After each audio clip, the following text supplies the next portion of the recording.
मैं डॉक्टर अलका विशे पाटिल, चैतन्य आयुर्वेद, स्वानंदावन संपदा। बहुत बार ऐसे होता है कि आयुर्वेद से 80 ईयर्स ओल्ड पेशेंट हैं, उनकी बीमारियां ठीक हो सकती है क्या, और जो क्रॉनिक है। तो चलिए आज बात करेंगे। काय वाटतं आजी, तुमचं नाव काय आणि वय काय? माझं नाव पद्मजा अग्निहोत्री आणि माझं वय 80 वर्ष. काय काय त्रास होता तुम्हाला?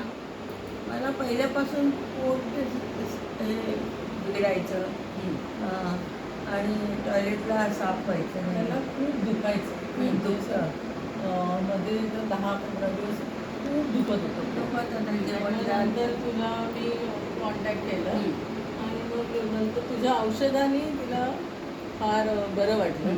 त्यामुळे ते अजून सुद्धा आहे. अजून सुद्धा संध्याकाळच्या वेळेला असं पोट फुगल्यासारखं होतं आणि गॅस धरतं, त्यामुळे अनइझी वाटतं मला. बरं. तर हे सगळा जो त्रास आहे तो 100तला किती टक्के कमी आहे तुमचा? आणि थोडं सकाळच्या वेळेला बरं असतं, संध्याकाळी टक्के पर्सेंटेजमध्ये सांगा. पर्सेंटेजमध्ये म्हणजे 70% कमी आहे. कमी आहे. बरं. आणि आधी जो होता की खूप पोट दुखायचं किंवा हां, तो तसा कंटिन्युअस असं 15 दिवस खूप दुखलं तिला. ते तुझं औषध घेतल्यामुळे बरं झालं. आता मध्ये मध्ये कधी कधी बहुतेक ते काही खाल्ल्यामुळे किंवा त्याच्यामुळे होत असेल, पण असं मध्ये मध्ये दुखतं. पण तुझ्या औषधाने तिला आराम तर आला आहे.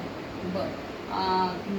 तो आप देख सकते हैं कि जो बहुत बार डॉक्टर ने इनको बोला था कि आप सब जो एब्डोमिनल कैंसर टेस्ट है वो कीजिए, और थोड़ा सा किडनी में भी प्रॉब्लम बोला था कि बाकी मैं तो मेडिसिन कुछ दे नहीं सकता हूँ। और उनको अगर एंटीबायोटिक दिया तो बहुत तकलीफ़ होता था एंटीबायोटिक से, उनको लूज मोशन स्टार्ट होता था। अभी भी थोड़ा सा है, पाइल्स है, और अभी 3 दिन पहले पाइल्स का और लूज मोशन का इतना तकलीफ था कि जिफी लिया, एंटीबायोटिक कुछ फ़र्क नहीं था।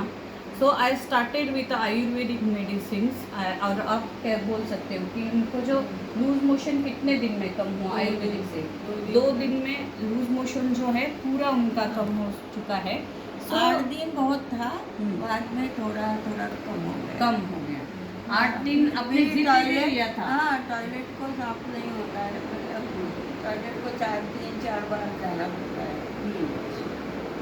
आता बरं आहे ना. आत्ता कसं आहे 100तलं? ते आता आहे त्याच्यात बरं आहे. हां, ठीक आहे. सो हे स्माईल जे आहे ते सगळ्या आज्यांना मिळो आणि आयुर्वेदाची कृपा सगळ्यांवर राहो ही धन्वंतरी चरणी इच्छा. नमस्कार. ॲक्च्युली